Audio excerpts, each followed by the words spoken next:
Je suis présentement à Las Vegas. Quand c'est possible, j'aime ça faire un petit détour et venir passer 2 jours à Las Vegas quand je suis dans les environs. C'est ma 4e visite à Las Vegas. Et puis, ce que j'aime faire, c'est pas tant jouer dans les casinos. En fait, j'ai jamais joué dans les casinos. Ce que j'aime faire, c'est le tour des hôtels à thème. Et c'est ce que je vais encore faire cette fois-ci et je vais vous présenter mes coups de cœur au niveau des hôtels à thème. Comme on peut le voir, il fait encore beau et même encore très chaud. Il fait 41 degrés actuellement. C'est quelque chose. Depuis que j'ai quitté le golfe du Mexique, j'ai toujours eu juste du soleil et 35 à 40 degrés.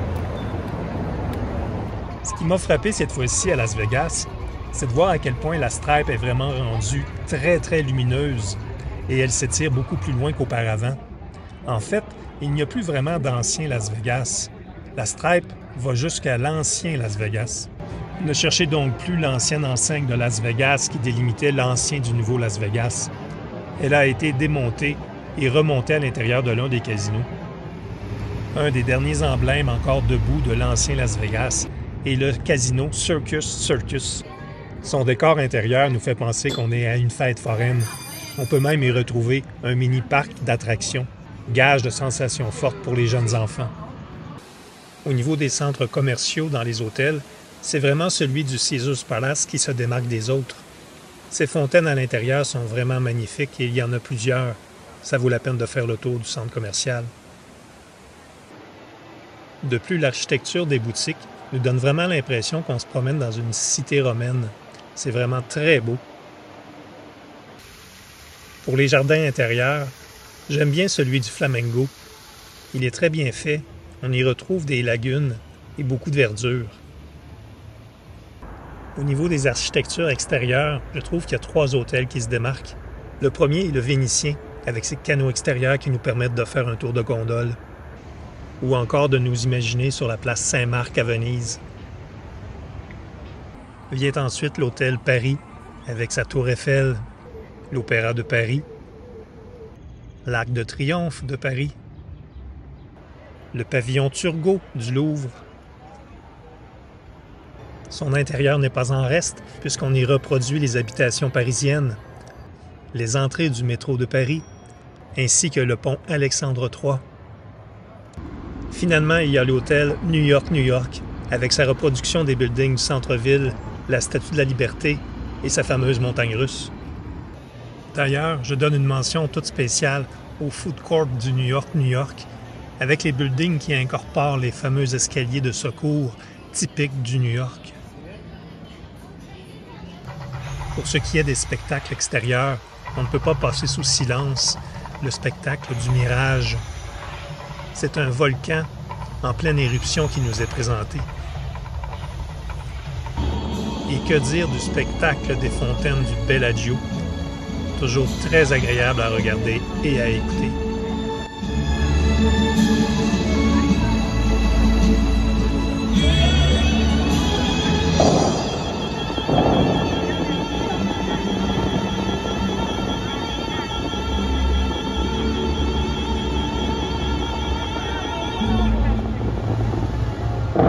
Et ne cherchez plus le spectacle des bateaux pirates du Treasure Island. Il n'existe plus depuis une dizaine d'années. Et c'est ce qui complète mes coups de cœur de Las Vegas. Je suis présentement à Death Valley National Park. Et je vous parle de l'intérieur de ma voiture parce que il fait actuellement 50 degrés Celsius à Death Valley. Et mon cellulaire à l'extérieur au soleil refuse de fonctionner. Et j'ai un avertissement comme quoi il est trop chaud. Alors, je suis obligé de m'en servir à l'intérieur à l'air climatisé. Et je dois vous dire qu'à 50 degrés Celsius en plein soleil, c'est vraiment pas agréable. Je pense pas que je vais rester longtemps ici. En fait, il y a 2 choses que je veux voir. La première, c'est où on est présentement. Je vais aller marcher un peu dans les dunes de sable à Death Valley. Après avoir vu des dunes de sable blanc au Nouveau-Mexique, ici, on va voir des dunes de sable brun. Et puis, ensuite, il y a Badwater que je vais aller voir, qui est une ancienne mer de sel qui est asséchée. Il reste juste la croûte de sel. Alors, je vais aller voir ça. Mais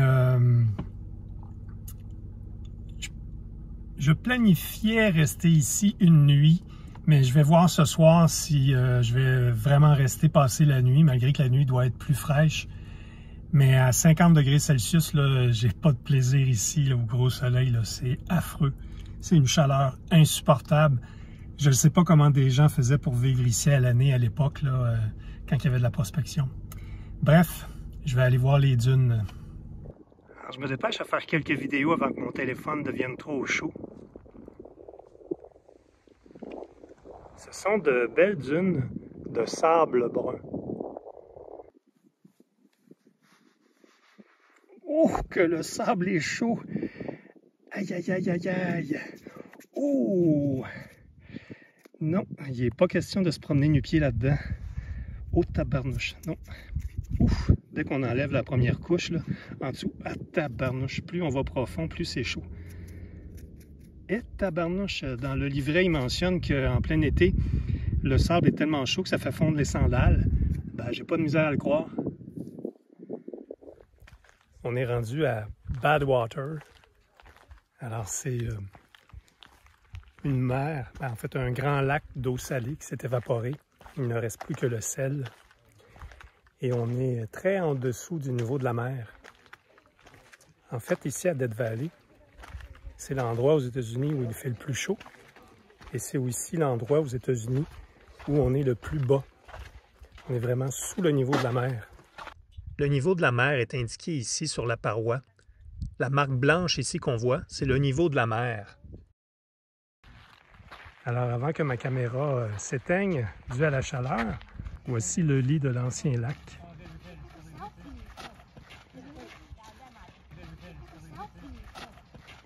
Et la couche de sel qui est demeurée après l'évaporation.